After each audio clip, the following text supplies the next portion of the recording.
This week on Christian World News, surveillance state, the nation that is watching everyone all the time. How is it affecting the church? Plus, it's one of the fastest growing churches in the world in one of the most oppressive Islamic regimes. Why are so many risking their freedoms to follow Jesus Christ?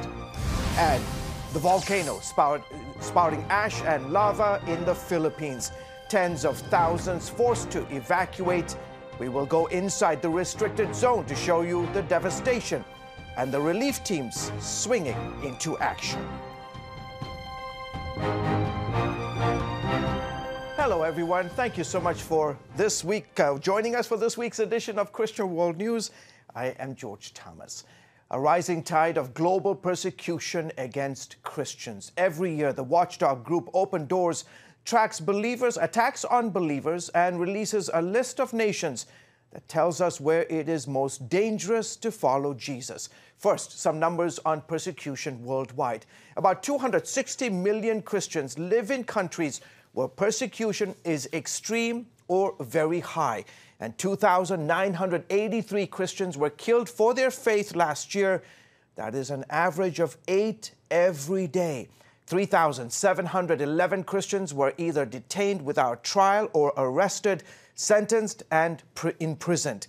9,488 churches or Christian buildings attacked. The number one persecutor of Christians in the world continues to be the communist dictatorship of North Korea.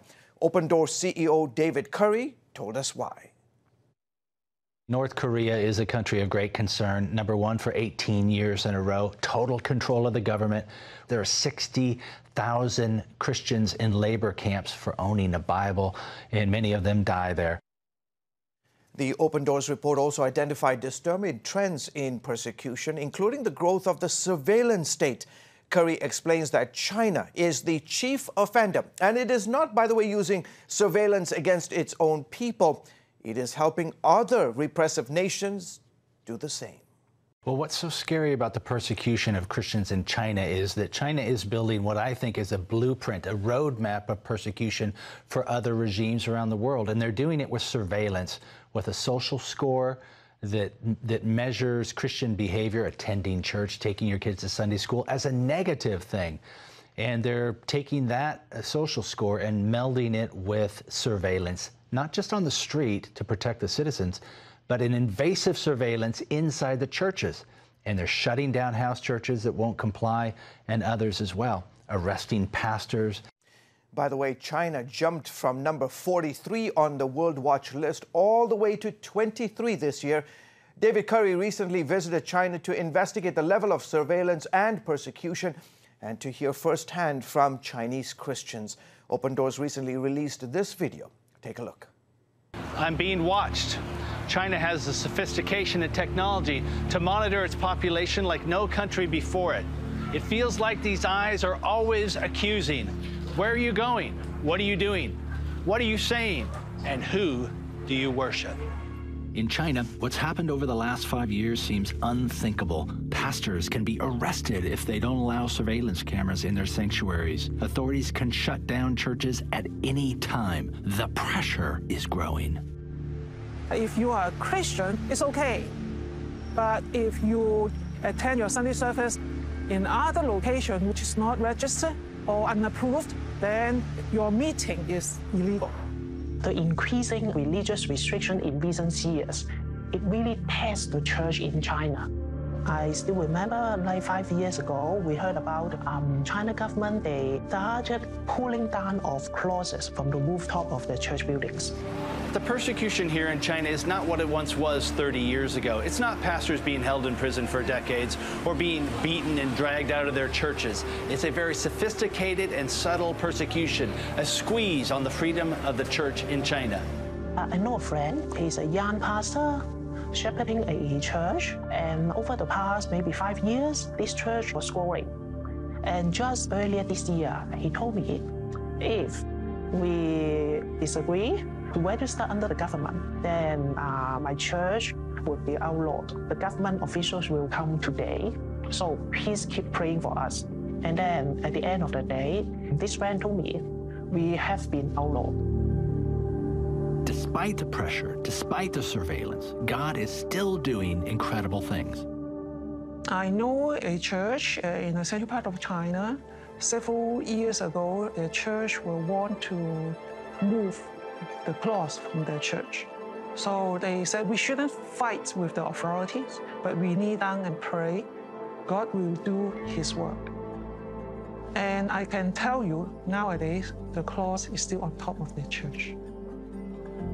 And Christians in China are trusting God through the pressure, praying that God will use persecution to purify His people. The response of people, most of the people, it's really encouraged me, because you can see what you really believe in God or something else. Does prayer encourage the Chinese church? I think so, because the prayer is so crucial and important. We have a responsibility to help our brothers and sisters know they aren't alone. China may be number 23 on the 2020 World Watch list, but the believers there are part of our church, part of our family. That story from Open Doors, terrific. The spread of violent Muslim extremism is another trend behind the growing persecution of the church. Open Doors lists Afghanistan, Somalia, and Libya as numbers 2, 3, and 4 as the most dangerous countries to be a Christian. You can't look at the World Watch List without understanding the trend of Islamic extremism. You have failed states, essentially Somalia and Libya, where these tribal factions and extremist groups are able to do what they want to do. If you're in Somalia and you're suspected of being a Christian, let alone actually being a Christian, you will be executed in short order. You're not given a trial, nothing like that. So these are very dangerous places. One European leader is taking action to try and roll back this advancing evil. French President Emmanuel Macron hosting several African leaders in his country this week. The goal, to boost the fight against Islamic extremism on the continent. The presidents of Mali, Burkina Faso, Chad, Niger, and Mauritania arrived in Paris as radical Muslims are killing thousands of people, including Christians in Africa. The Somalia-based terror group Al-Shabaab reportedly killed 25 Christians in Kenya in the past 5 weeks. According to International Christian Concern, 3 Christian teachers are among the victims. ISIS is also making inroads across the continent. President Macron is urging the United States to redouble efforts in fighting the scourge of radical Islam in Africa. Si les Américains décidaient If the Americans were to decide to withdraw from Africa, it would be bad news for us. I confirm it. I hope I can convince President Trump that the fight against terrorism, in which he is deeply engaged, is also at stake in this region. Macron believes ISIS is the most dangerous terror group in Africa at the moment. One nation that is in the top 10 of the world's worst persecutors of Christians is experiencing a shaking. The Islamic Republic of Iran is number 9, a failing economy, an ongoing confrontation with the U.S., and the recent shoot-down of a Ukrainian jetliner has people protesting in the streets. It may surprise you to learn that Iran is one of the fastest-growing churches in the world. As my colleague Chris Mitchell reports, millions are turning away from the Iranian regime and Shia Islam to follow Jesus Christ. The image Iran presents to the world is large demonstrations with shouts of death to America and death to Israel. Those who have seen Iran from the inside, however, paint a very different picture. You can't believe the images on TV because, for example, all the protests that you see in the streets, those are mostly contrived. There are young students in the streets and they've told us, if we don't go to the streets, we won't get our grades, so we're forced to go and protest. We've hidden the identity of this Iranian church worker. He says there are 2 Irans, the one you see on the news and the other hidden from the world. Yes, I would say there's a 10% Iran and a 90% Iran. 10% control the country in a more oppressive manner, hardline, religious manner, and then the majority of the people, 90% of the people, love America. They don't hate Americans. I think that's the message that Americans need to hear. They tell us all the time, we don't hate Americans, we love America. He wants Americans to know that 40 years after Iran's Islamic Revolution, there's another spiritual revolution underway. Awaken to the truth that we live in a time that's very special, More people have come to faith in Iran in the last 40 years than the previous 1,400 years. So there's a once, not only in a lifetime, but in history, where we have a moment where Iranians are coming to faith at such a rapid rate. Frontiers Alliance International is producing a documentary called Sheep Among Wolves to introduce the Iranian church to Christians worldwide. What's taking place in Iran right now is spectacular. It's the fastest growing church in the world that owns no buildings, has no 501c3s, that owns no property, that has no bank accounts, that has no centralized leadership, that has no denominational leanings, and yet it's multiplying like crazy. What the Lord is doing there is staggering. And that results in intense persecution that Thomas says leads Iranian believers to seek prayer, but not in a way you may think. Typically the way we pray is, we expect that they want us to pray for the persecution to end, and they say, no, don't do that. Persecution is growing the church. When the persecution stops, the growth stops. What we want is for the gospel to spread far and wide and deep in Iran. With Iran and the U.S. on the brink of war, Thomas says it's important to see what's happening behind the Iranian veil. When Muslims from Iran come in contact with the man from Nazareth, something beautiful happens. And when they realize that they've been bought and saved and purchased with Jewish blood, prophesied by Jewish prophets in the Jewish Bible, something crazy happens, something beautiful happens, and that's what we're seeing take place in Iran. Thomas believes one day the world may wake up to find Iran's church growth in the 21st century rivaling that of China and Korea in the last century. Chris Mitchell, CBN News. Up next, lava, smoke, and ash. This billowing volcano forcing tens of thousands from their homes. Can they ever go back? And how will they survive in the meantime? That story when we come back. It's about the competition. I kind of put that pressure on myself, and I think people had expectations. It's about overcoming. We use this phrase all the time, keep chopping, keep practicing hard. It's about going the distance. I think as a father, it's my job, to lead, just be the best husband and father I can be. Watch Going the Distance with Sean Brown Saturday night at 7:30 on the CBN News Channel. Orphans Promise is committed to loving and serving at-risk children, to helping keep families together, and to creating opportunities for strong and sustainable communities around the world. We're working in over 60 countries around the world, and with your help, we can do even more. There's an old African proverb I love that says, if you want to run fast, run alone. But if you want to run far, run together. At Orphans Promise, we want to run far so we can touch the lives of as many orphaned and vulnerable children as possible. But we don't want to go alone.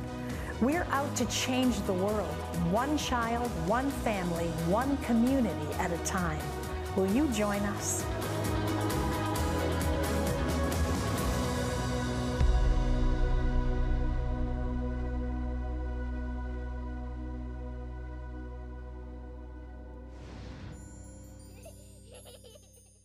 Improve personal finances, maintain a lasting marriage, and achieve success in all you do. With Pat Robertson's dynamic new book, 10 Laws for Success, Keys to Win in Work, Family, and Finance. These supernatural laws of the universe will help you to overcome life's challenges and to accomplish your goals. Transform yourself and revolutionize your life now with Pat Robertson's 10 Laws for Success. Call now or visit cbn.com. A smoldering volcano in the Philippines threatens more eruptions. Already tens of thousands of people have evacuated, most with only the clothes on their backs. What will they do now? Lucille Talusan is on the scene to bring us this update. Era Frondoza cried in frustration with a series of sorrowful events that have come to their life. She and her husband are still grieving over the death of their 2 children.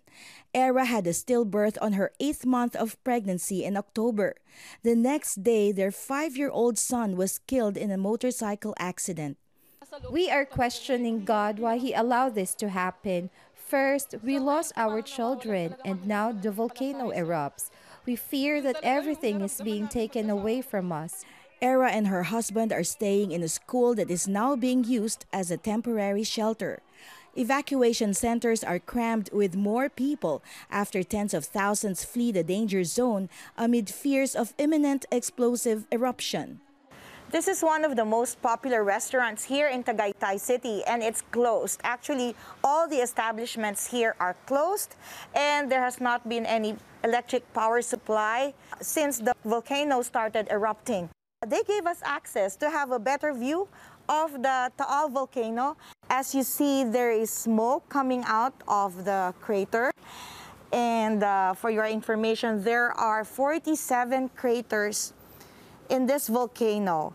There are a lot of communities surrounding the volcano, and all these residents have already been evacuated.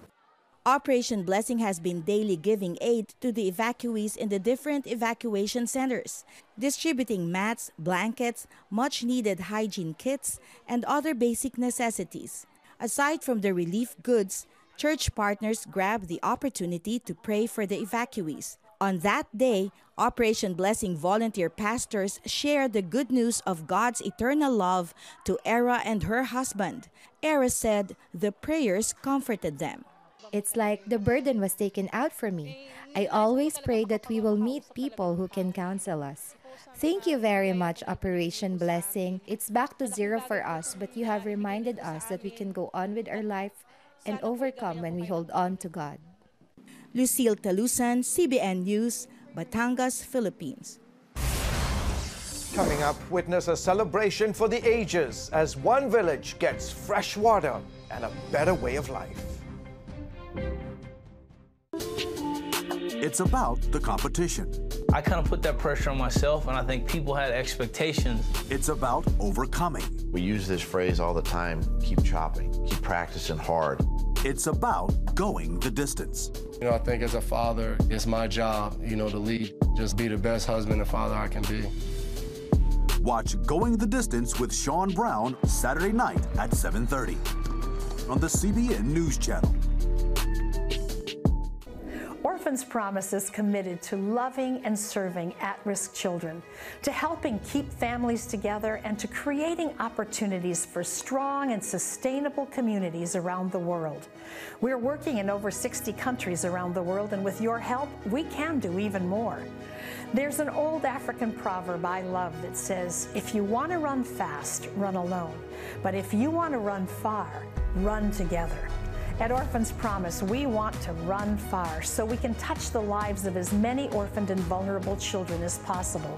But we don't want to go alone. We're out to change the world, one child, one family, one community at a time. Will you join us?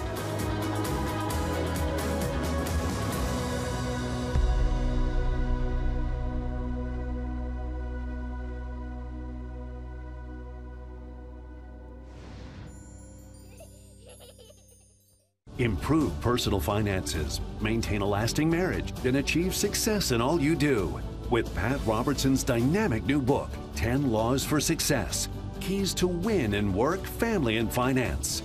These supernatural laws of the universe will help you to overcome life's challenges and to accomplish your goals. Transform yourself and revolutionize your life now with Pat Robertson's 10 Laws for Success. Call now or visit cbn.com. And welcome back to the broadcast. Nearly 1 billion people around the world live without clean drinking water. 40% of them live in sub-Saharan Africa, where people walk hours for just a few cups of water. Not too long ago, I met a woman in the desert of eastern Kenya, get this, who has walked tens of thousands of miles for life's most basic need. Take a look.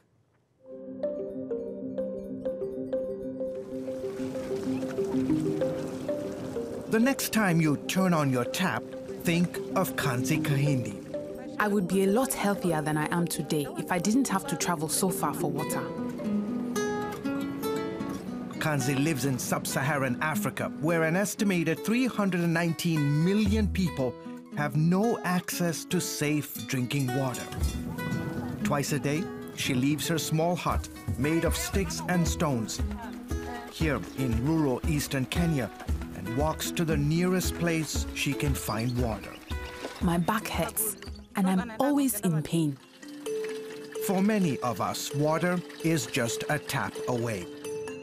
For Kanzi, getting access to life's most basic need is anything but easy. I've been fetching water since I was 7 years old. I joined her and others as they made the daily trek to the only source of water. This muddy pond polluted by animal and human waste. Kanzi fetches water from this pond morning and evening, and she walks 13 miles each day, which translates to roughly about 4,700 miles every year. And guess what? She has been doing this for the last 40 years, which means she has logged close to about 190,000 miles. Hard to believe, really, but Kanzi is not alone. A staggering 1 billion people around the world don't have access to clean running water. In fact, in Africa alone, where the burden of fetching water often falls to women and children, nearly 40 billion hours a year is spent collecting water. Number 4, we have what? The last one. We have the molars. Dudu Muero teaches math at a rural primary school. He says time spent gathering water is time children could be learning to read, write, earn an income, or take care of their family. What percentage of your children go every day to fetch water? 70%. And the water they've spent all that time collecting isn't even clean. Some 2,000 children die each day from water-related diseases. Like Kanzi, Hannah Nyale grew up collecting water for her family's survival and often got sick. Now, she's with the Christian organization World Vision, trying to improve water conditions in one of the poorest counties in Kenya. I'm so passionate to improve the situation here because it is an experience I went through. I used to walk 6 kilometers to get water as early as 5 years old. Since 2008, World Vision has drilled borehole wells and installed hundreds of miles of pipeline to transport water to tens of thousands of families across this desert region. When we came here, it was at 18%, but currently the access to clean water has improved to 62%, which is a big relief to this community. Soon, Kanzi Kahindi's village will have access to clean water for the first time. This is a great day for them, and that's why you see them celebrating behind there. World Vision is installing a new solar-powered borehole well that will bring water to countless families. We are saving thousands of lives. We are also transforming the lives of many, many children, because many of them will be able to go to school now. Fatuma Rumba has experienced the transformation that comes from having access to clean water. She used to spend 4 hours a day walking for water until World Vision drilled a well in her community. Now, the trip to the tap takes only a few minutes. The rest of her time is spent tending to a small vegetable garden that feeds her family and nearby communities. You take water for granted, but for us here, it is gold. Our children are clean, they are healthy, and they can go to school. Mind you, fetching water isn't just time-consuming, it's physically demanding. Kanzi Kahindi uses a jerry can, a bright yellow plastic container, to carry the water. Okay, don't do this on TV, okay? But I'm going to, oh my gosh, fly me. And filled to the brim, it holds 5 gallons and weighs 40 pounds. Imagine carrying 5 gallons of water every day. And here in Africa, a woman travels about 15 miles on average per day. Experts say there's a water crisis that threatens the future for hundreds of millions of people. Yet, aid groups like World Vision and others are working tirelessly to bring clean, safe drinking water much closer to the people who need it, in the hopes that ultimately that access will mean education, income, and health, especially for women and children here in Africa and around the world. Fantastic. World Vision doing some fantastic work around the world. We'll be back right after this. From Washington, D.C., uncompromising stories, interviews, and analysis from veteran journalists David Brody. Escalating fight. Jenna Browder. Chose his words carefully. Ben Kennedy. Plan to join him. And Amber Strong. For impeachment grows a little bit louder. Bringing you the political news that matters. We get out and tell the story of the progress that we're making in this country. Watch Faith Nation, weeknights at 6 on the CBN News Channel.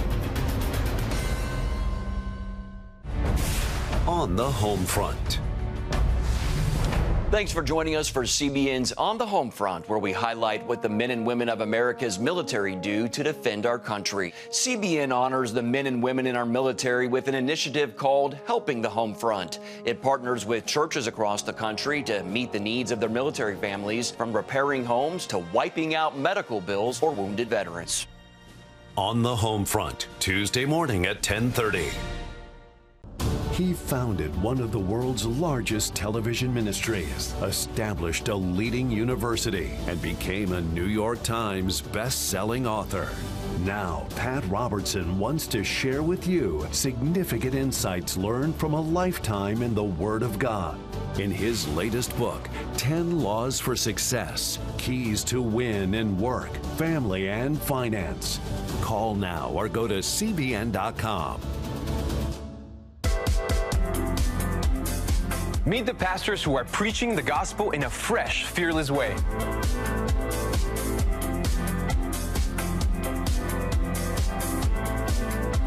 I'm Roberto Torres Cedillo. Join me each week for Next Gen Voices.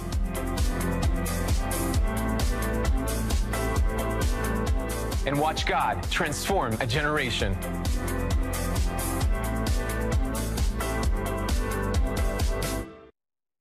And welcome back to the broadcast. CJ lives in Cape Town, South Africa. He was bullied at school. Then he watched Superbook and learned to love and pray for his enemies. See what happens next.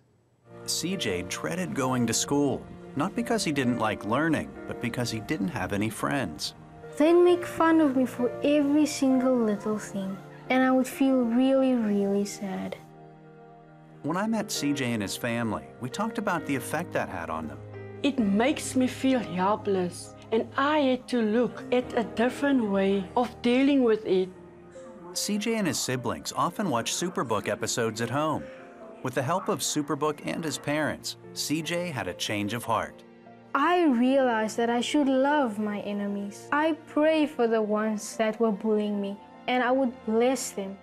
We just praised God for the turnaround. It was a terrible time. We couldn't fight the battle on our own. Superbook helped make the thing real for them, and not just the mom and dad giving the Bible, but they would understand it for themselves. Now they are no longer my enemies. They are my friends. Now when I pray, I thank the Lord for my friends. I am Superbook's biggest fan. That's fantastic. Well, folks, thank you so much for joining us this week. From all of us here, until next time, goodbye and God bless you.